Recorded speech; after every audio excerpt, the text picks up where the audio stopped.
Hey, hi, hello. Welcome to Diana Emerson, and today we are going to be listening to An Unexpected Killer, Wicked Night Out. Woo! Okay, but meanwhile, we came from the gym, and I got to say I enjoyed my time there immensely, especially being with my son and his girlfriend. Okay, I mean, that meant a lot to me. Okay, see? If we can get our kids out so that they can do things with us as we grow old, that's a good thing. Okay, so we're back and we're making breakfast. I'm going to do the waffles. Jackie is doing the sausages, and Eric is doing the eggs. Okay, he's not doing anything. Okay, he's just showing his abs off. Okay, so let's see what we got going on here. Doug and Lance actually seen Nikki around 11:30 when she departed from the watering hole to the sardine can. At some point, Nikki did get a hold of Doug on the phone. What did she say? We got her to. She was talking rash on me. Detectives ask if they can search Doug's phone for any exchange with Nikki. Nikki was definitely angry texting Doug. She made mention of what bitch he was into. She was accusing him of cheating, telling him that he was abusive. It was actually a really big red flag for me. Doug and Nikki's argument escalated into violence later that night. It started to kind of click with everybody that they had an argument, something happened, it went too far, and Doug may be involved. Coming up, detectives learn more about the night of the murder. When we look at the video footage, you can see a male follower out of the gate. We are trying to figure out what exactly happened a short distance away out of camera view. She's not wanting to have anything to do with him and starts turning into an argument. It becomes a little bit physical. And uncovers surprising new suspects. I'm going to tell you that your timeline seems so abundantly reversed. Time to be honest with you right now. Before a stunning twist throws the case into turmoil. The true killer came out of left field. Google dashboard data showed him at every single crime scene that we had. I was very concerned what this could be. Who did this to our beloved Nikki?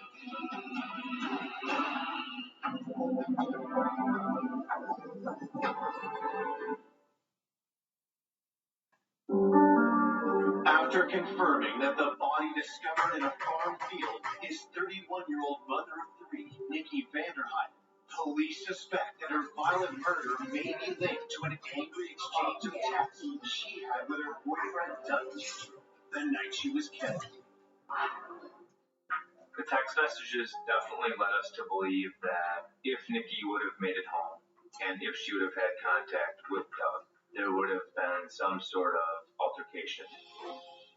When detectives pressed Doug about what happened that night, he claims that after 12:30 a.m., he and his friend Greg left the bar they'd been at to look for Nikki at another bar. Doug describes getting to the sardine can with Greg, finding that Nikki's not there, and then continuing to look around for her and being concerned. Doug stated that he had assumed that Nikki made it home and that she would be there when he got there, so him and Greg got in their car and drove home.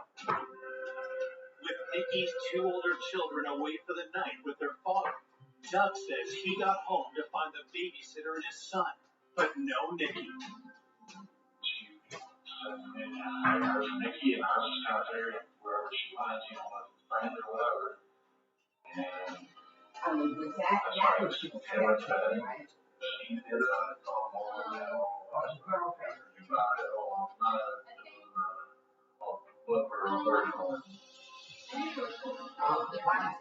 He said that he woke up to give the baby a bottle at 6:30 in the morning, and Nikki wasn't there. And it did not appear that Mr. Dietschy was all that concerned until later in the day, which drew our suspicions. I did have concern as to why did it take until about 4:30 the next day to report her missing. Following their interview with Doug, investigators obtained a sample of his DNA and release it. The initial interview with Doug was basically to get him locked in so that we could corroborate everything that he was telling us through either physical evidence or through other statements from other witnesses. As police set out to verify Doug's story, Nikki's family and friends learned that she's been murdered. Knowing that Nikki was murdered and how horrific it was impacted our lives in a very horrible way. Who the hell would do this to someone with such an amazing, beautiful soul? Reports of Nikki's murder spread shock through the community, and Nikki's family members shared their grief on local news. Heather Meyer and her family say it doesn't seem real. Terrible. Absolutely terrible. She's been extremely up and down and I'm in pain. As Nikki's loved ones continue reeling from her death, an officer from the sheriff's office makes a crucial find. An officer located some clothing on the side of the road, approximately a mile drive from where Nikki's body was located. Deputies were able to identify the clothing as Nikki's. There was blood located at numerous areas in her clothing. The majority of the blood was in her pants area. There was also a purse located which contained her ID. Her cell phone was also found at that same location. It was pretty apparent that it just got tossed out the window in a panic just by the suspect wanting to get rid of it. As they submit Nikki's items to the lab for testing, detectives receive her autopsy report. The primary injuries were strangulation and trauma to the head. They had discovered over 240 injuries to Nikki's body, including 30 to her head and face area. The last few minutes of Nikki's life would have been very painful. There were injuries to her genitalia which could be indicative of a sexual assault. The medical examiners did do a sexual assault exam, which included swabbing for evidence. The lab started finding a partial male profile, but they didn't have enough information to get an identification of it. The crime lab advised us that we would need to continue to submit samples that the suspect would have touched. We're only allowed to send in so many exhibits at a time as the crime lab is very busy. We have hundreds of swabbings of Nikki's clothing, so I started off with areas where you would more likely see some touch DNA. While they await answers from the crime lab, detectives get a hold of security video to learn what they can about Nikki's last hours. When we first were able to take a look at the video footage from the sardine can, we were able to identify Nikki there with Doug's friends. Initially, she appeared to be having a good time dancing around. The later portion of the evening, we can see Nikki and her group of friends at an outside table, and you can see Nikki looking down at her phone.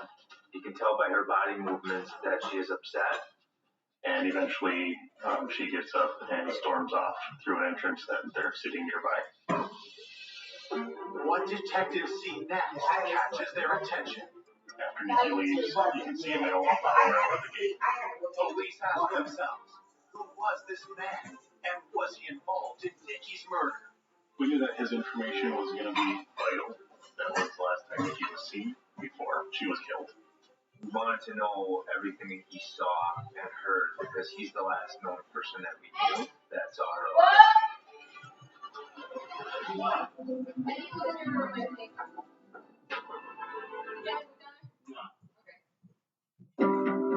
The day after Nikki Vanderheiden is found murdered in a farmer's field, investigators are trying to track down the man seen following her out of a bar just hours before she was killed. In the video, there is a male party following after Nikki, walking off into the darkness. We are trying to figure out what exactly happened a short distance away out of camera view. Officers are dispatched to interview patrons who were at the bar that night.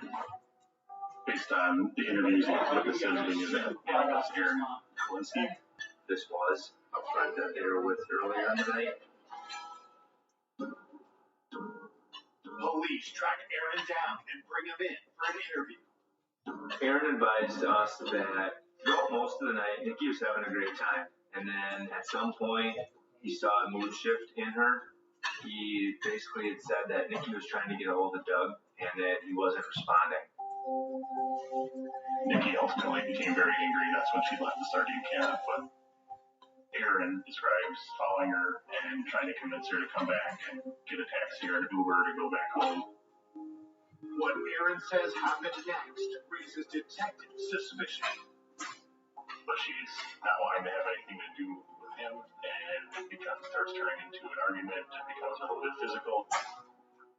At one point, Nikki fell to the ground on her own and she started creating a bigger scene. Aaron advised us that she began kicking and punching at him as he was trying to help her up.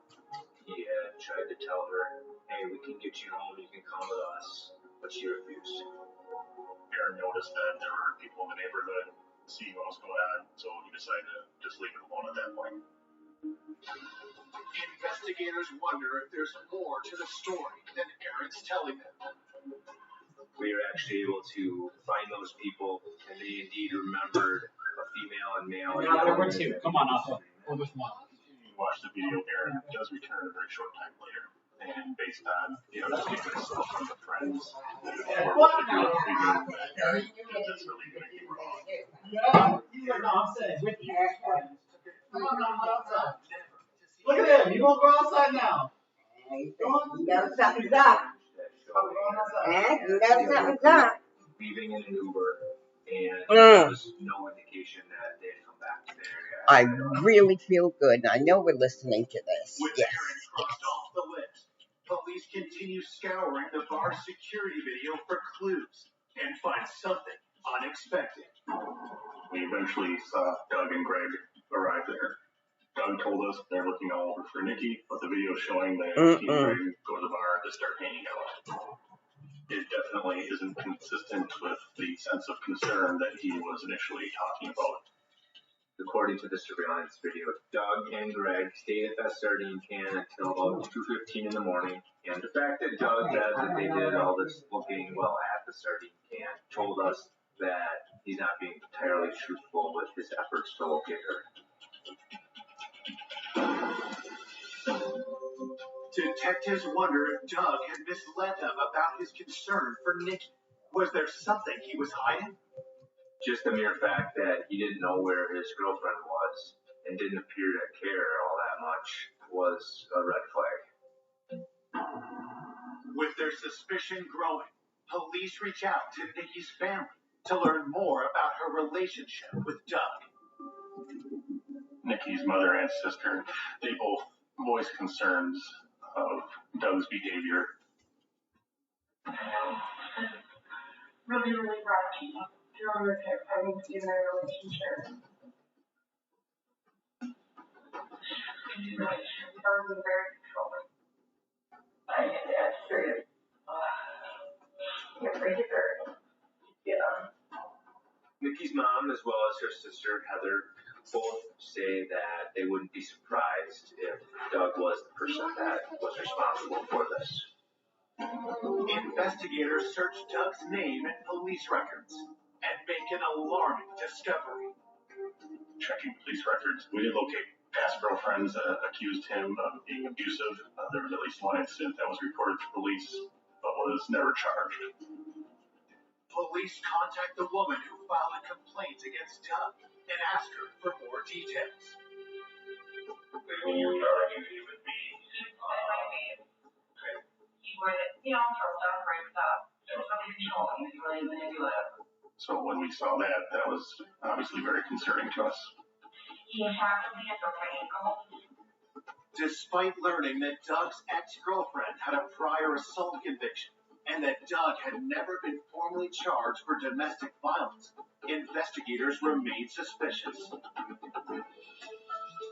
At this point, we had the information that showed there could be the pattern of this abusive, aggressive behavior, and we know that Doug and Nicole had a volatile relationship, which would lead us to believe that there would be some sort of confrontation that night. Police obtain a warrant to search Doug and Nicole's home. During the search at Doug and Nikki's house, There were several things of concern that were located. There was blood on the floor in the garage. There was blood and dirt found in Nikki's vehicle. There was also a set of Nike Air Jordan shoes that had a herringbone pattern on them, which was similar to what was on Nikki's back. There was also some red marks on the surface, appeared to be blood on the bottom of those shoes. While conducting the search, Doug's neighbors from across the street approached police with a startling new discovery. While mowing their lawn, they noticed a blood spot on the curb line of their property, and also they hit a cord of some type with their lawnmower. We did find a large quantity of what appeared to be dried blood, as well as 2 pieces of electrical phone charging cord. There was also some clumps of blonde hair. The blood on those items and the blood found in the road were positively identified as Nikki's. It was pretty apparent to us that that's where the altercation took place. That's where she was likely killed. When that crime scene in front of the house was located, that gave us a theory of what happened, and it continued to point us towards Doug as the suspect.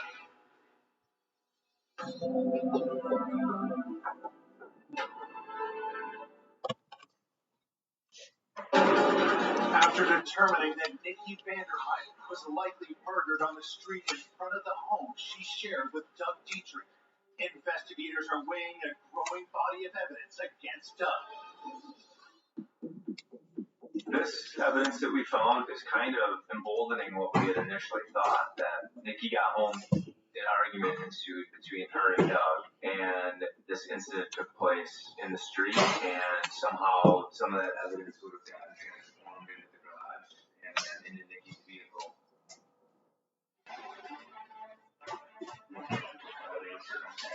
We decided there was probable cause to arrest. Right now, I'm going to take the custody. And transfer me out of the ship. Okay? If you cooperate with me. With Doug in custody, detectives work to solidify their case against him. When we did the search of Nikki's car and found the blood and the dirt in the car, it was initially thought that that may have been the vehicle that was used to take Nikki to the field where she was located. One of the things that we learned was that she had a progressive snapshot device in her vehicle, which is used for driving behavior, insurance rates. Okay, we did exercise today. If you're local, we're in Alpharetta, Georgia. Come and join us, okay? It's Sundays. Yoga, and after yoga, then we work out a bit.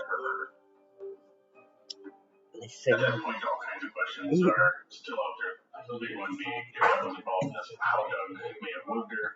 Did he use a different vehicle? Did he have help? We knew I have to learn how to edit. That's what I'm going to be doing today. Learning to edit. One person whose name came up was Greg Matthews, driving during their night and grabbed Doug off the pole. Greg was Doug's best friend, was with Doug that entire night, and we were focused on him maybe being an accessory. We're ready? Investigators bring Greg to the sheriff's office and ask him about the night of the murder. Greg was very exact about timelines of phone calls and what they did that night. Well, he got in my car, and he was calling him, Doug had by the time he get back, he started,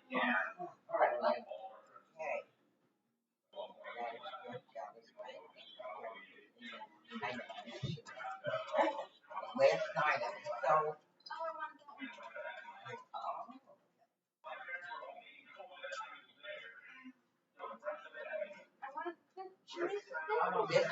with Doug's, which was suspicious in nature that you usually aren't going to have your times down that path.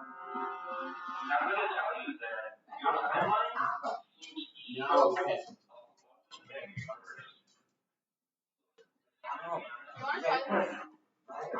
we cussed Greg very hard, hoping find some sort of inconsistencies in his story or get him to crack and finally turn on Doug.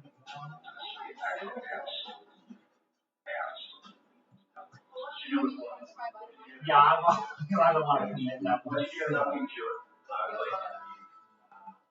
After becoming upset with some questions, he did. The investigators were still sitting at the area table talking to him. Yeah, so I'm Investigators asked Greg's parents to confirm his alibi for coming straight home. Yeah, I'll just put regular butter and honey on it.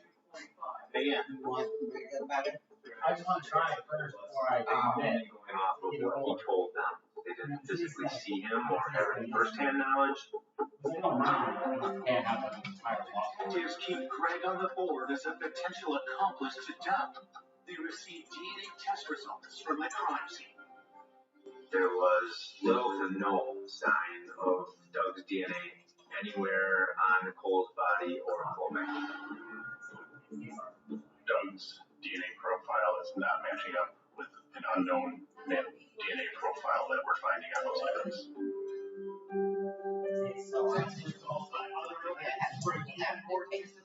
Because of strong applicators.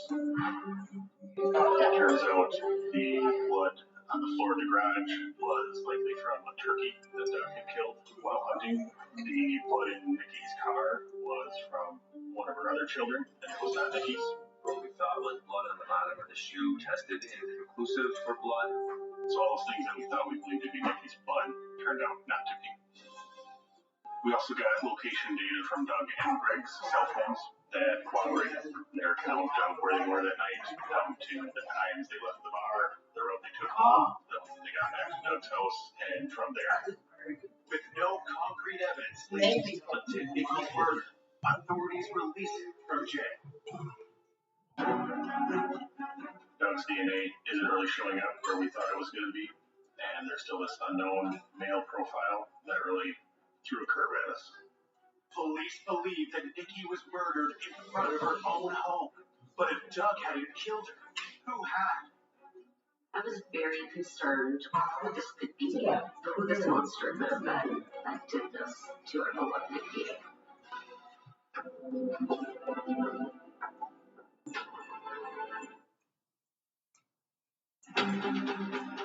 2 days after finding Nikki Vanderhyde savagely murdered, detectives hunting her killer arrested her boyfriend, Doug Dietrich.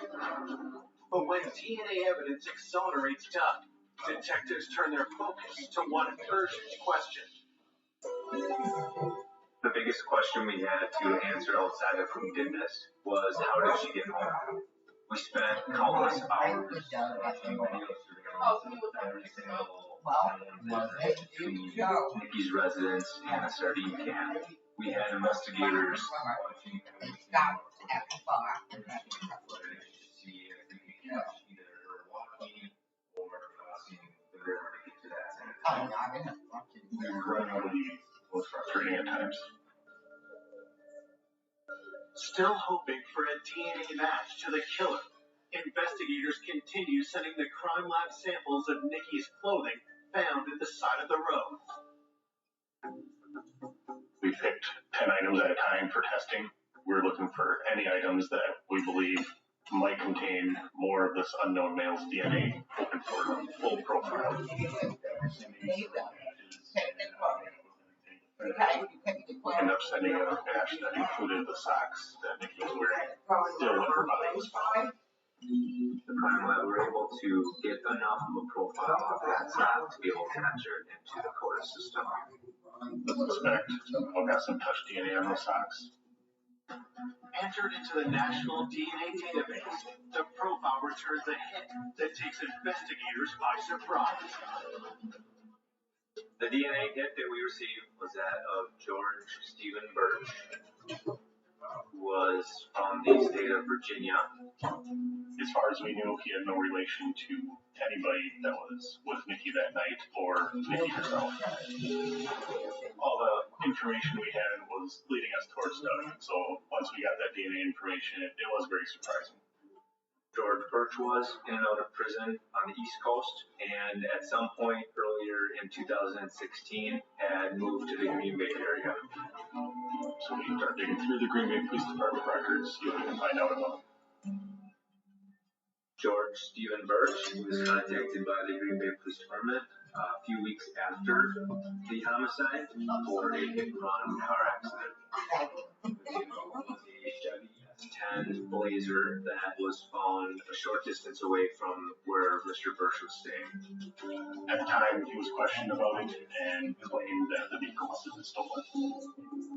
Suspicious about the nature and timing of the supposed theft, investigators see if his Chevy Blazer could have been used to dump Nicky's body.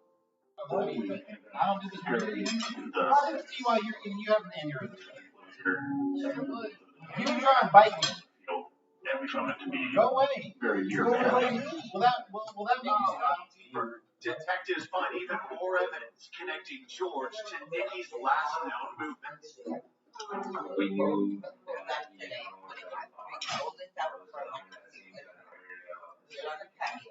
able to identify Birch's Google account and the locations of the cell phone that Google roadmap of Mr. Birch's whereabouts. And he was found at every single crime scene that we had, including farm field, Cole Dubb's residence, the roadway where Cole's property was found, and then back at his residence. When we got that information, we knew we got at that point. Police track down George Birch and bring him into the sheriff's office. When we had our contact with Mr. Birch, it was obvious that this wasn't his first contact with law enforcement. He's very cool, very calm.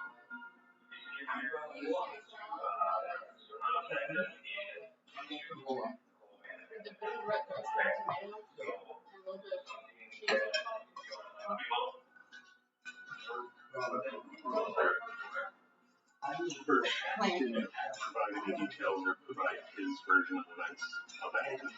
We still didn't necessarily have the details on how they met, why they were together. But with DNA and other evidence firmly in the case, police charged George Birch with Nicky's murder. When the suspect was arrested, it was a result of actual physical evidence, and I felt so much relief that the family would never have known who did this to Nicky. When the news came out about who did this, he made me sick. When I saw him, he looked like a monster. On February 19th, 2018, George Birch goes on trial for the murder of Nicky Vanderhyde. But when he finally takes the stand, what he says leaves the courtroom. Explanation for what happened was he met Nicky at a bar. They were getting along, flirting, having a good time, and he ended up bringing her back to her house where she resides with Mr. Dietrich. George said they were having sex in front of Nicky's house in his vehicle, and at some point, someone comes out, hits him over the head with a pistol, and knocks him unconscious. The next thing that I remember was literally waking up on the ground outside the truck. He wakes up and finds Nicky already dead on the ground and someone holding him at gunpoint. At that point, did you know who that individual was? Never seen him before in my life. Do you know who that individual is now? Now, Who was it? who's that picture?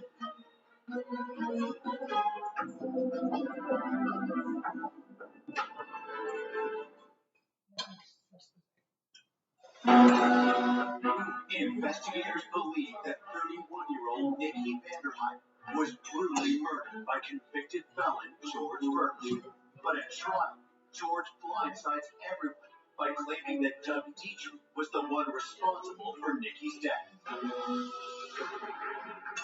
Mr. Birch in the courtroom was very arrogant, very pompous. His demeanor was that of I'm innocent and Doug did this. Mr. Birch advised us that Doug ordered George to drive the body to the farm field. George said that Doug had ordered him to carry Nicky's body into the field and drop it. George then said that at one point he was able to get into a struggle with Doug, push him away, and get back into the car and take off. He didn't come up with that story until he had a chance to look at all the evidence that was being filed against him. George's wild allegation forces detectives to dig deeper to prove his guilt. Part of the obstacles in this was disproving that Doug did it and show up his movements from that morning and that night.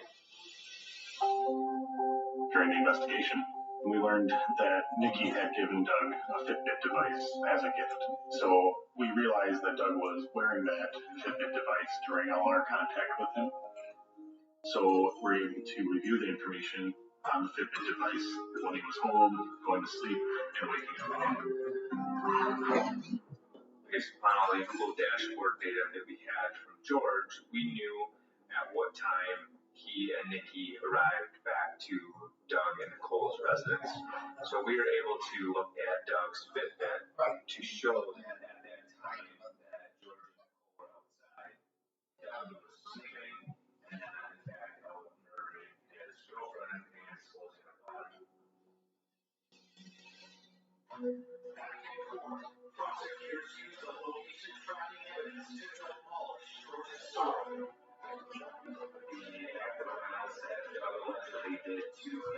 Did not add up with any of the other evidence that we had. None of us bought George's story. We all knew it was a joke and a fairy tale made up. I think Nikki just wanted to get home to her children, and I know she fought for her life that night. Now prosecutors put forth their theory of what really happened that night. What I believe happened is that there was some arguments between Doug and Nikki. I believe that Nikki did leave the sardine can about that Richard Cranium's bar about a half mile away. She was intoxicated. She was by herself. She was emotional. She is very outgoing, personable person. So she'd be very easy for someone to prey upon. At some point, she meets George Birch. They get to talking. He offers Nikki a ride home. She accepts it. They end up in front of her house. At that point, George thought he was going to get some action for taking a girl home and didn't expect her to start fighting. That's what all my girl power eat. Mr. Birch. It turns into a sexual assault. At some point, he strangles her. At that point, that was found. I'm so tired now. She felt hard to be. Really? I didn't think of Oh, hours.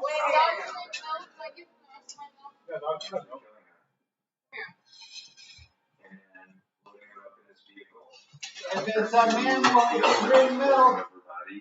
And then going home like nothing happened. This poor woman was. I can't give it in a large quantity so the body can't process it when they're no longer babies. Oh, he is making a mess of me. And the thought of what he did to her is beyond. yeah, I'll save this because I have a bunch of leftovers with them. So we get dinner. I'm still talking about you when you're eating, huh? It reads as follows. We, the jury, find the defendant, George Stephen Birch, guilty of first-degree intentional homicide.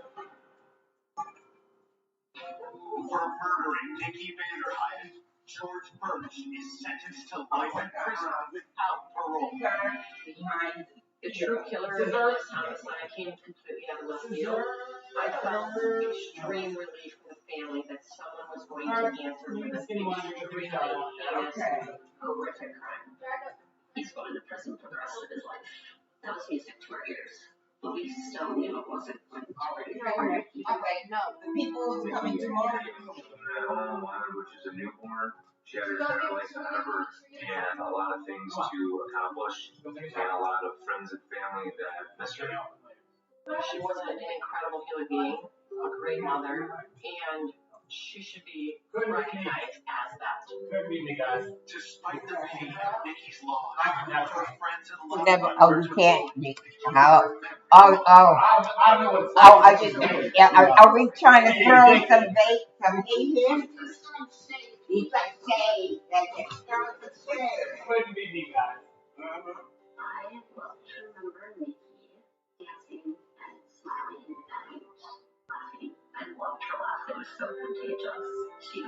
was always smiling. I love to remember her, by the way.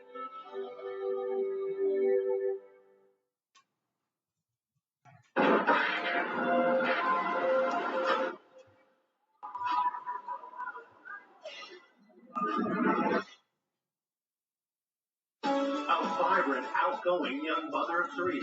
She was so full of life. She had so many friends, and she was a very, happy person.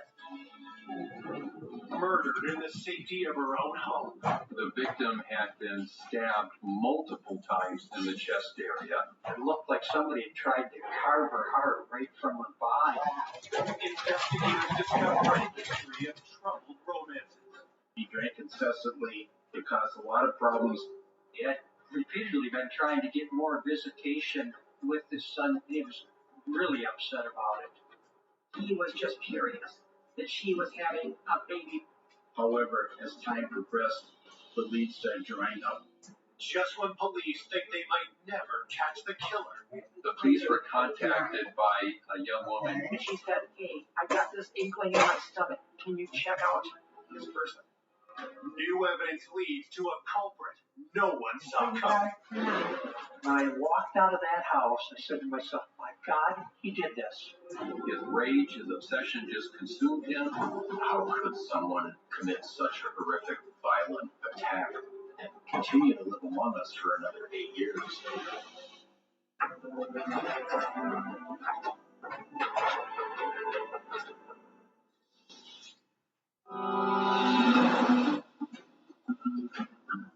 Less than an hour outside Minneapolis, Big Lake, Minnesota feels like a world away from the bustling city. But in February of 1992, this peaceful town is rocked by a horrific discovery.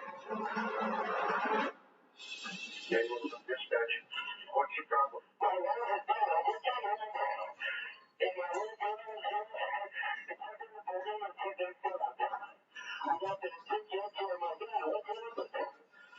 Is she breathing?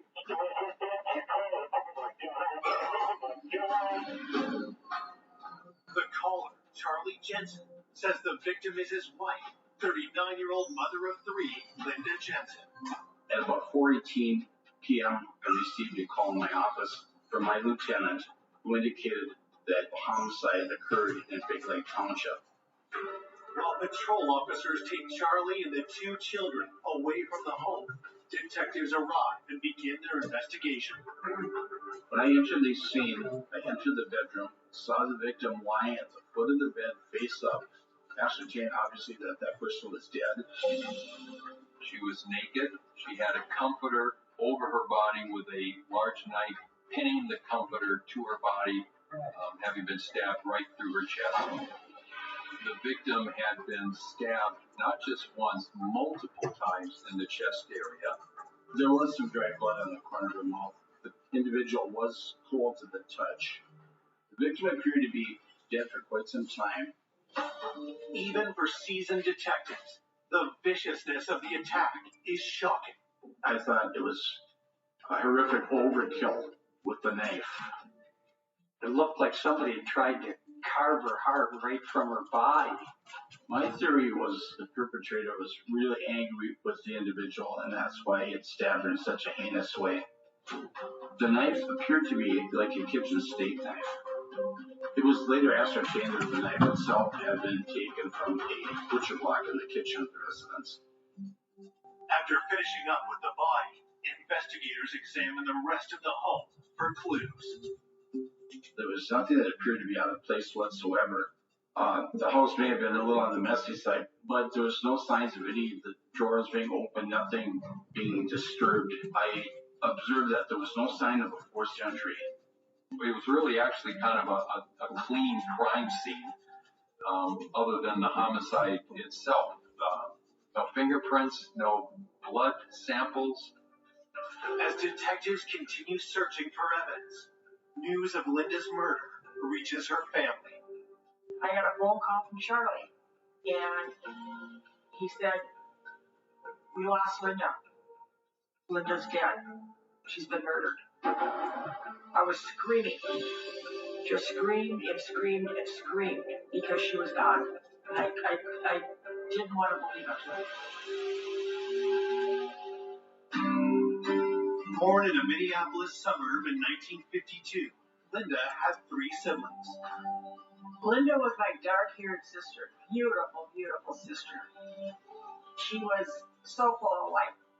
Linda was the person that you find climbing a tree. She loved to swim. She just would go, go, go. Linda's boundless energy continued into her adult years. Linda loved to go speed skating. She loved to run and loved to jog and do everything to keep herself in shape. In 1971, Linda married her childhood sweetheart, Charlie. My folks would rent a cabin every year, and it happened to be Charlie's parents' cabin resort, and that's how Linda and Charlie met. Then when they first got married, Charlie and Linda were so much in love. Their first child, Andrew, was born in 1973. She was, so excited to have a little boy. She was so happy. But the fairy tale marriage didn't last. They were married for 7 years. When she filed for divorce, it came, all of it. They were getting divorced. It was because of his drinking. 4 years later, while in a new relationship, Linda gave birth to her second son, Joey. But then, in 1990, Linda and Charlie reunited. Linda still loved Charlie, and Charlie still loved Linda.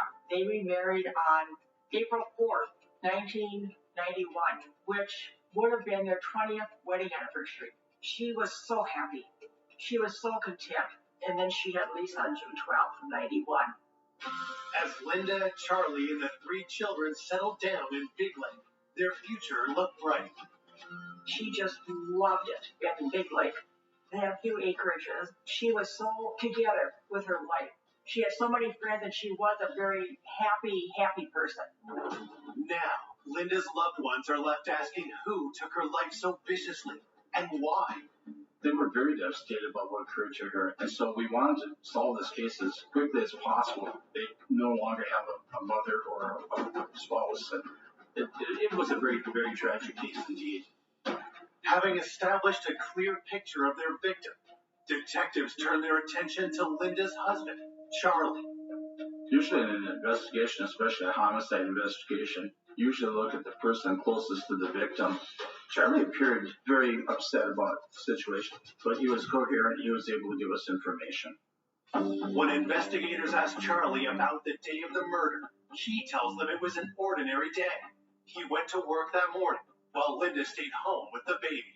At about 9:45 in the morning, he called Linda, and he received no answer. By noon, he called the 3rd time, and again received no answer. Charlie was a little upset because he thought she would be home, so he left work, and he arrives at his residence at about 4:05. When Charlie walked in the door, he found 9-year-old Joey and 8-month-old Lisa alone in the house. Joey, who was now home from school, doing homework at a table, and then he saw that Lisa was still in the playpen, wearing the same clothing that she was when he left that morning, and he thought this was not right because there's no way that Linda would have left the baby in the same clothing all day long. So he went downstairs to the laundry room to look for her.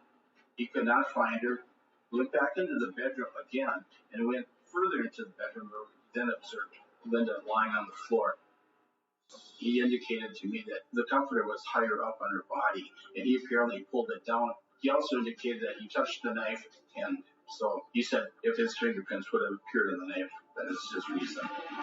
That would be an immediate red flag. That would have caused investigators to focus right on Charlie. As an investigator, you say, well, my God, that's something we got to look at a little deeper. Investigators also knew their early relationship was a volatile relationship. They did find their way back to each other, but their relationship certainly was rocky. You always assume that perhaps the spouse is the person that perpetrated the crime, and it is right at the top of the list. Coming up, investigators get a promising lead. She saw a man in a pickup truck pulling out of the driveway and uncover sinister motives. Would it be possible for him to hire someone to kill Linda? He became this person that she was afraid of. After a suspect is caught in a lie. He claimed he didn't know who she was. He was asked to give a DNA sample and he refused. The case takes a jaw-dropping turn. The family were outraged. You could feel the chill in the courtroom. No way in hell. No way did that happen.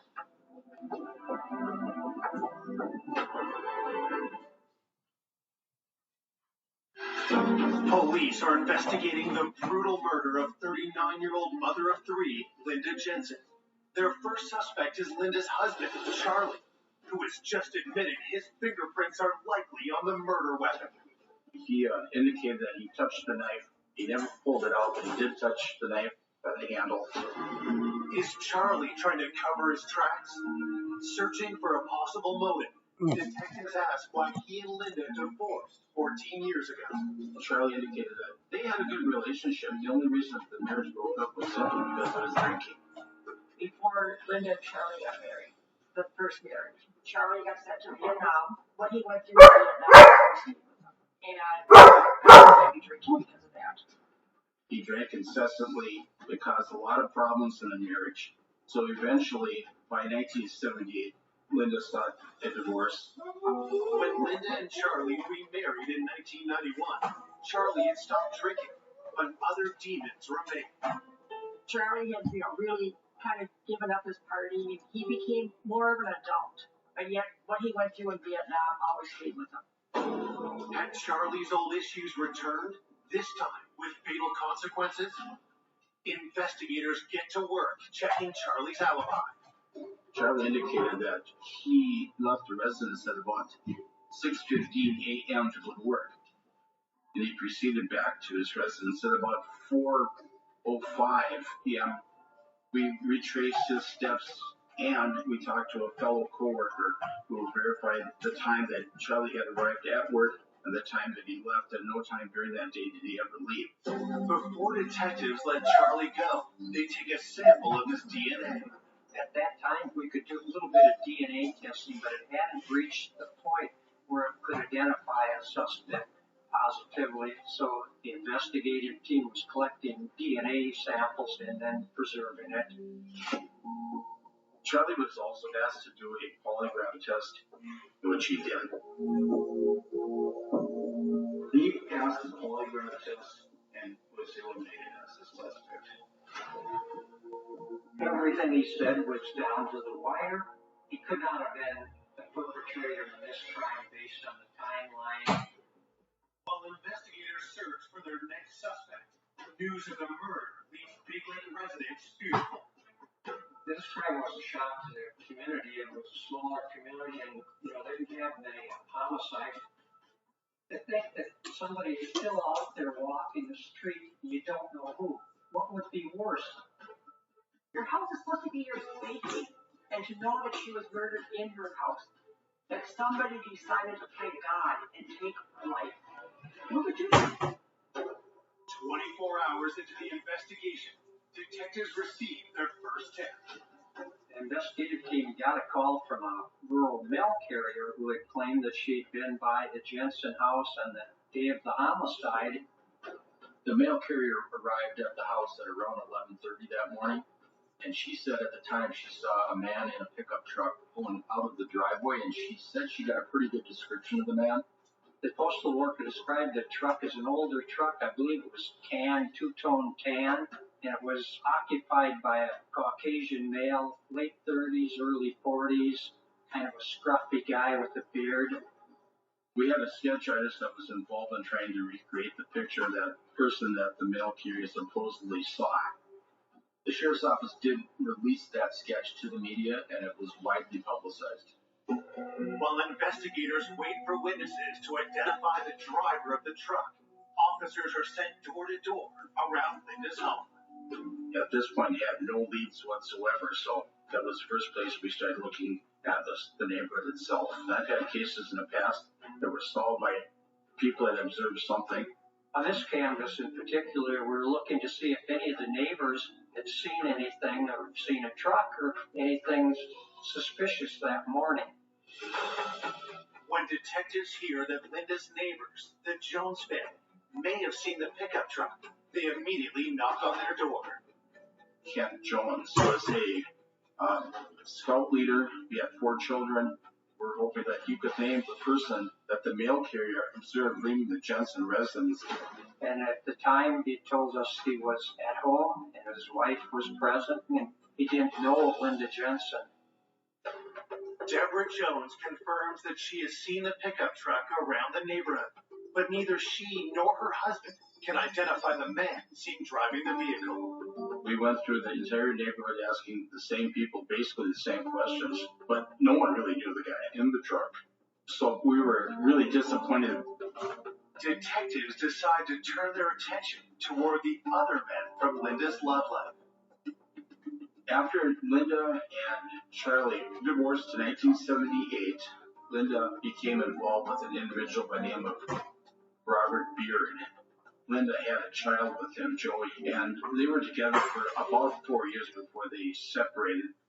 Bob Beard really didn't see much of Joey and was really not a father figure, and he never paid child support.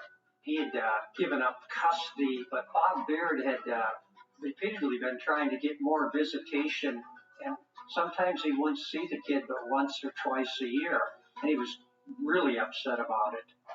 When investigators speak to Linda's husband, Charlie, about We had Bob Beard, breakfast. what he tells them is startling. Charlie indicated to investigators that Mr. Beard had actually contacted Linda at least twice, if not more, within a few weeks before she was murdered. Bob wanted to see Joey and perhaps even gain custody of him. Had Bob confronted Linda about custody and attacked her in a rage. The individual that perpetrated this crime was angry at her about something. Bob Beard was an absolute ideal suspect.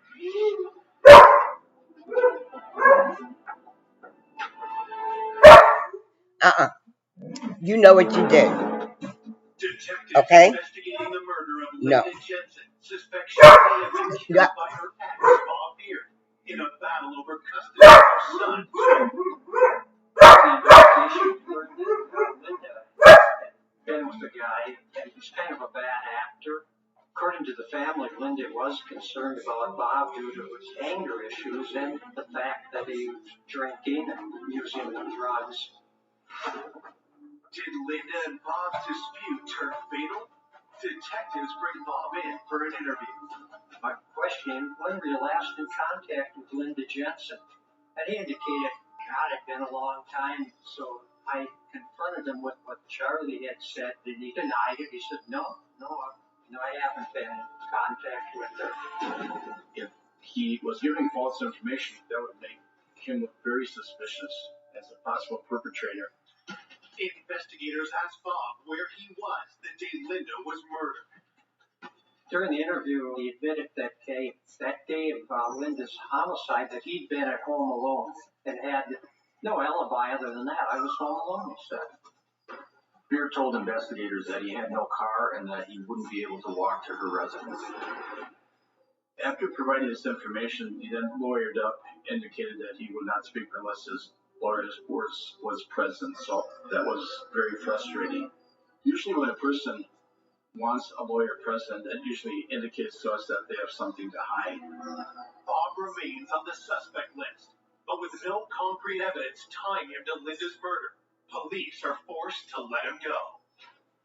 As they continue their investigation, detectives hope the autopsy report will provide a much-needed break. During the autopsy, they determined that she'd been strangled and that subsequently she'd been also stabbed through the chest. But the cause of death, more than likely, was the strangulation. It was also found that she had been sexually assaulted, and then there was a DNA swab taken at that time. She was perhaps being strangled during the time that she was being sexually assaulted, and then she was probably stabbed post-mortem, in other words, after death. Medical examiners also determined Linda's time of death was between 8 a.m. and 10 a.m. Charlie left the home at 6:45 a.m. About an hour later, the 9-year-old son left the home at about 7:45. That left just Linda Jensen at home with her infant child. Those who knew her talked about the fact that she would have fought for her life. And so it probably was a very, very violent two-way encounter that probably lasted for a little while. Somebody committed this horrible sexual assault, nasty homicide, and they're walking around, not waiting. That's unacceptable. Convinced Linda was murdered by someone with a personal motive, investigators located another one of Linda's romantic partners. According to Charlie, after Linda left his forever years, she met an individual named John Solomon. When I first met John Solomon, he just kind of acted like he was God's gift to women, but after she... Okay, we're on our way to the gym. After the wedding, John convinced Linda to move to California, but their newlywed bliss quickly faded. Linda had only been out in California for a short period of time when things were getting kind of rough. A few times when Linda had called, I could tell that she was sad when we would talk. She completely changed. I think we were a little afraid of, and he wanted Linda to have a child. And Linda knew that she just could not do that. So she convinced him that he should adopt Joey, and that's how she got out having a baby with him. Over the next few years, John's behavior became more troubling. There was one particular time where Mr. Solon had hit Linda, and they had a major fight. Linda realized she had to get out of that relationship, and she left and came back to Minnesota. At this point in time, Charlie was sober, and Linda actually wanted to get back together with him again because, as they said, they always loved each other. When Linda left Mr. Solomon, Linda requested that Mr. Solomon provide child support for Joey. This is a real bone of contention with him because he felt that she had talked him into adopting him. And then after he adopts Joey, she leaves him, and then he has stuck with the child support. A judge orders John to pay Linda $300 a month. But then John receives even more shocking news. Linda got pregnant with Lisa, and when the divorce papers came to John, and it did have to state in the divorce papers that she was pregnant, but it wasn't his child. He was just curious that she was having a baby with Charlie, and she wouldn't have one with him. Did Linda's news push John over the edge? He'd made several phone calls and were told that weren't too pleasant with Linda. So he was a potential suspect. Could he come back and committed this homicide?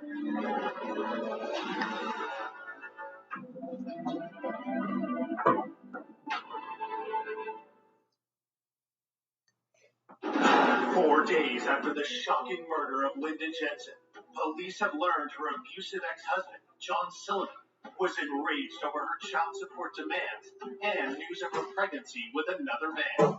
Did his resentment lead him to kill? Police fly to California to interview him. When I interviewed him regarding the abuse, he indicated it was a two-way street, that they both abused each other. They fought all the time. They fought over money. They fought over Joey to a certain degree, and they just did not get along at all.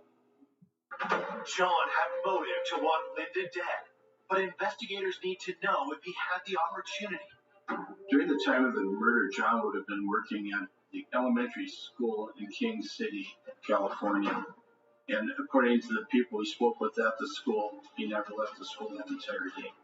You know, when you're looking at an alibi on any potential suspect, nothing's black and white with it. But the Solomon alibi was airtight. Even though John's alibi checks out, investigators still believe he could be involved in Linda's murder. There's a sense that hits you about someone's demeanor, and it might be a look in their eye. After visiting with them, the question came up, would it be possible for him to hire someone to come up and kill Linda? He would still have an alibi being at school, but someone else could have done the crime. Detectives scour John's finances, looking for any evidence he paid for a hit. But upon reviewing all his bank records, we could not find anything that would have revealed that he had done such a thing. With John eliminated from the investigation, detectives are back to the drawing board. Desperate for leads, they make a public appeal for information. We set up a tip line at the Sheriff's Department, and we received in excess of approximately 1,000 calls. I think at that point, officers were hoping for just something, anything, that they could use to get them back on track. And maybe somebody looked suspicious, said something suspicious. Every tip that was followed up on as best we could, because you never know when the correct tip is going to be the one that solves the crime. However, as time progressed, the leads started drying up. The family was quite upset. They wanted it solved. We also wanted it solved, but it was very, very difficult to do when you have no further leads coming in. With no new suspects on their radar, by May 1992, the case grinds to a halt. It's very difficult when you have a case that goes cold. There's a lot of sacrifice on behalf of the officers involved doing the investigation. They're away from their homes, their families. It can affect you quite drastically. What could I have missed? That's just troubling. You don't sleep, you don't rest. I would call the Sheriff's Department many times a week. I never stopped. I was not going away until this was solved. And I had promised Linda, looking at her in her coffin, till my dying breath, that I would do all I could to find the person that did this, to get this person in jail. 7 years passed, and in 1999, Linda's family persuades a new sheriff to reignite the investigation. Because of Sandy's insistence opening the case, Sheriff Anderson at the time decided to take a second look at the case. To start, police offer a reward for new information. Sometimes in these cases, over time, people who have information that they didn't provide early on can feel more comfortable to come forward. Sometimes they get that nagging feeling that, you know, what I thought was nothing 10 years ago maybe actually means something. I had all the newspapers and all the TV station contacts, and I would call them and they would put something on, because I kept saying, somebody has the key. You might think it's insignificant, but let it out. It might be the key to solve it. Detectives also revisit key evidence from the initial investigation, including the DNA samples. When this case reopened, the situation with DNA had changed greatly. There was a database to compare the samples to. Also, when obtaining a sample, it took less time to get a response back. Investigators always collect DNA samples of family members and anybody with close ties. We did go back and look at potential suspects. Investigators compared DNA from Linda's sexual assault to samples from her former romantic partners, Bob Beard, Charlie Jensen, and John Sullivan, as well as a database of known sex offenders. When the results come back, detectives are stunned. Investigators took between 80 and 85 DNA samples for testing, and they ruled everybody out. All of the men that she had been involved with in consensual relationships had been eliminated as possible suspects in the homicide. Yeah, it just kind of dropped me right down. You know, I've worked a lot of homicides, but we had nothing going except here we have this woman who's deceased and a homicide and rape victim. It's like, who could have done this? You know, I wanted justice for Linda. The case goes cold again for another year. But in 2000, police receive an unexpected tip from a woman named Angela Hennick that turns the investigation red hot. Angela called the sheriff's office and said, hey, I've got this inkling in my stomach and I've had it for years. Can you check out this person? That was the first lead the police had in over 8 years. She called in that little piece that we needed. We've been wanting for over 8 years. That broke the case wide open.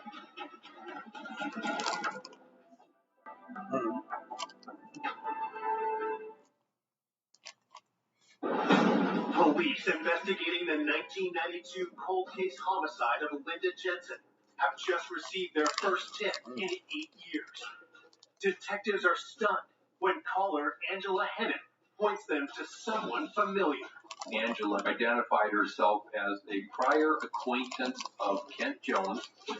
Kent Jones was the local Boy Scout leader in the community. Angela Hannon had an affair with Kent Jones right after the Linda Jensen homicide. Instead, she brought up to Kent Jones the Linda Jensen homicide, and he denied knowing her. And he became very angry and agitated about that subject coming up. A few months later, Angela indicated that when she was talking to Mr. Jones, he indicated that he knew Linda quite well. He saw her jogging past his residence. He visited with her, and he basically changed the story completely from what he told her previously. Right? Go figure. So she felt compelled to report that to the police because she just found it unusual. When investigators first spoke to Mr. Jones in 1992, he was not a suspect. He was just a neighbor. No, he was a Boy Scout knowing leader. her as well as perpetrating the crime itself. And his wife alibied him. She said that he had been home that entire day. So, obtaining the information that Mr. Jones did in fact know Miss Jensen, at least collaterally, told investigators right away that he had been untruthful or deceptive with them. Well, as an investigator hearing that type of a story, I would think that he has some involvement. There's something that is not right. Something not right. Detectives dig into Kent Jones's background. At the time of the killing, Jones was the leader of the local Boy Scout troop, church-going family. He and his wife Deborah had kids. Certainly the persona of him was that he was a fun-loving, good-natured, well-liked guy. As they dug deeper, investigators opened up a different side to him, what he wants to be believed. Mr. Jones had a lot of skeletons in his closet. Outwardly, he seemed like a family man, and inwardly, he had a very, very dark side to him. He had a criminal history. He rented a storage locker that one night caught on fire. Mr. Jones entered a claim to the insurance company, and as it turned out, he probably had about $35,000 worth of items in that locker, and not several hundreds of thousands that he claimed.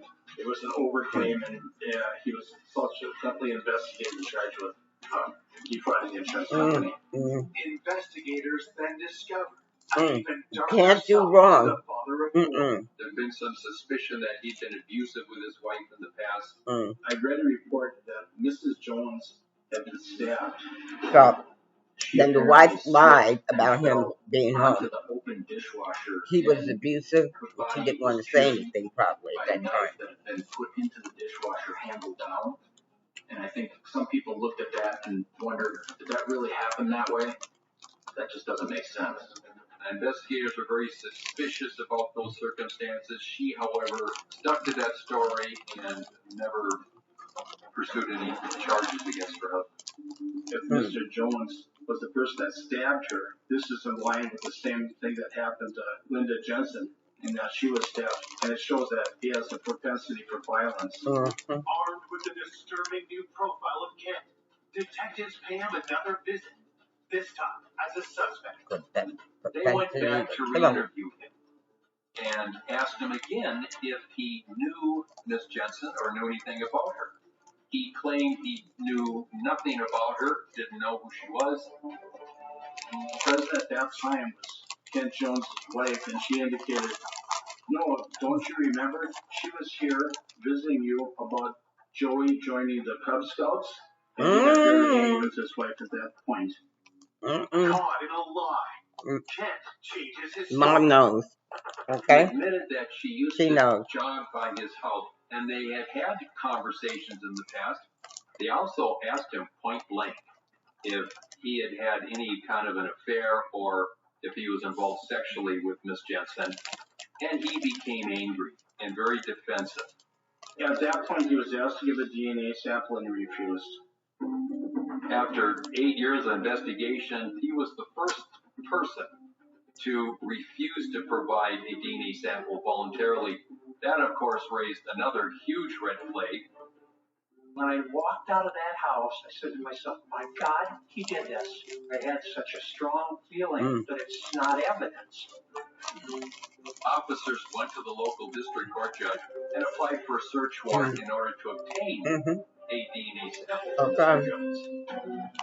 With their warrants in hand, Okay. investigators collect Kent Jones's DNA The warrant to compare to evidence gives from the them crime scene. Mr. Jones's sample of DNA was sent to the crime lab, and within a short period of time, the authority the to results back that search, DNA matched. and since they can It get was the a match authority to on search, almost every level. search There warrant, was no they can question get that DNA. the DNA at the crime scene came from Mr. Jones. Came from him, Thank God they got him. the Boy I Scout knew leader. this son of a bitch did it. Okay. So I wanted him gone. Sheriff Anderson called Okay. and he said that I want you to get everybody together. We are making the arrest after you're all here. When they said the name, we had no idea who this guy was. In those 8 years, I never thought he'd be a neighbor. On July 25th, 2000, Kent Jones is arrested and charged with the first-degree murder of Linda Jensen. Despite the DNA match, Kent insists he's innocent. You're going through scenarios with him to determine what he reacts to or bites on. And if we can get that confession, and none of those scenarios worked with him. But the DNA was the connection that allowed the case to go to the grand jury to indict Mr. Jones for the murder. On May 31st, 2001, Kent Jones goes on trial. Mr. Jones was indicted on 3 different charges. It was first-degree murder, it was second-degree intentional murder, and count 3 was criminal sexual conduct in the first degree. How could someone who was involved in Boy Scouts, who was involved in his church, Right. who seemingly was a good husband and good father, commit such a horrific, violent attack and continue to live among us for another 8 years? Yeah. But people looked at the fact that there was a DNA match. They looked at the other evidence presented at the trial, and people thought, this guy really did it. But when Kent Jones takes the stand, his testimony takes everyone by surprise. There was a major development that caught literally everybody off guard. He got up on the stand and he told everybody something that just shocked the entire courtroom.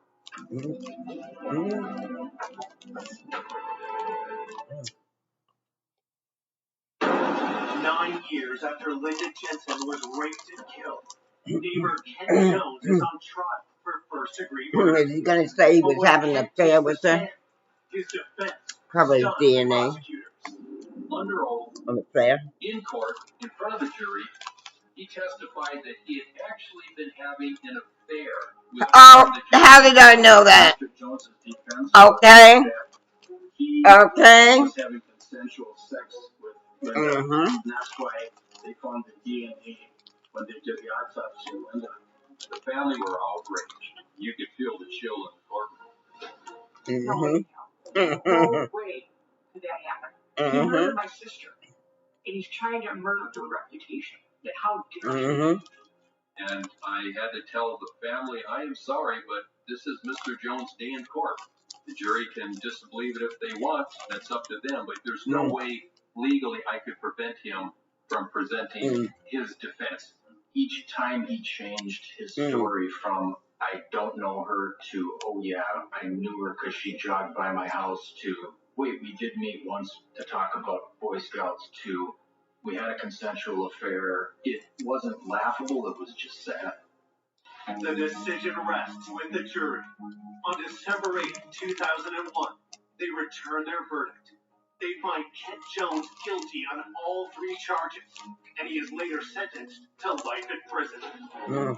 I think after all of that, there was a great sense of relief from the family that, you know what, we don't believe this. Thank God the jury didn't believe it either, and this guy is actually going to get what we've been looking for now for years. After he was sentenced, he was taken out of the courtroom. The jurors came up and were giving us hugs. And I'm thinking it's got to be over. But less than 3 years later, Linda's family is dealt a sickening blow. After Mr. Jones's conviction, he did file an appeal that went directly to the Minnesota Supreme Court. Mr. Jones and his attorneys wanted to present evidence of an alternative perpetrator, and the Supreme Court agreed with the defense, overturned the conviction, and result in us having to retry the case a second time. From the time he was arrested, it was like 5-6 years that we've been going through court hearings. How much more does the justice system want this family to go through?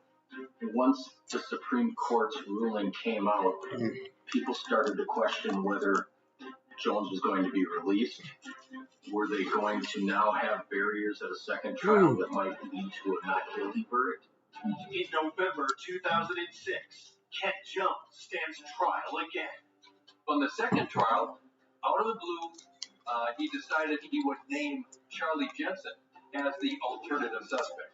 He still claimed he was having an affair, but this time he testified that he had intercourse with Miss Jensen the morning of the murder. Kent Jones claims that when Charlie arrived home and discovered the affair, he murdered Linda. Everyone knew Mr. Jensen had an absolute ironclad alibi, confirmed and reconfirmed, and I thought Mr. Jensen was going to get up and start making a scene and yell or something, because I could see that look in his face. I could see it boiling up. And to his credit, he held his composure. His lies just kept going farther and farther and farther until that field. And my fear was it was going to drag on through the court system over and over and over. The prosecution presents their theory of what really happened that day. I believe in his mind, Linda was his fantasy girl. Yeah. He saw her running past on occasion past his house. She had spoken with him about Joey joining the Cub Scouts. This was a crime of obsession.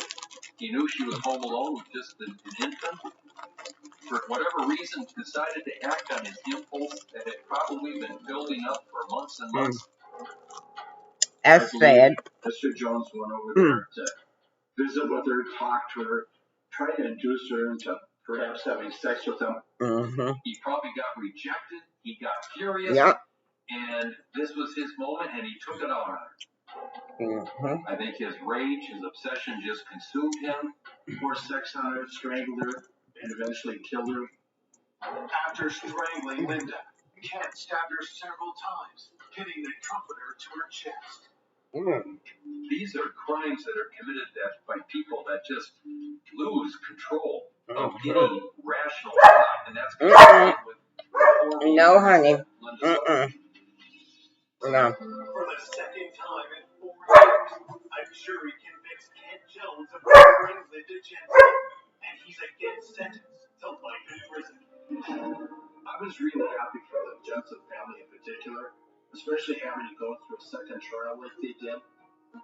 And finally, take a deep breath and have this heavy iron coat that I didn't know I was carrying. Have that fall off of me. It's over. It's done. Till justice is served, Linda's loved ones have never gotten over her loss. He's not eligible for release until 2030. And I will be there.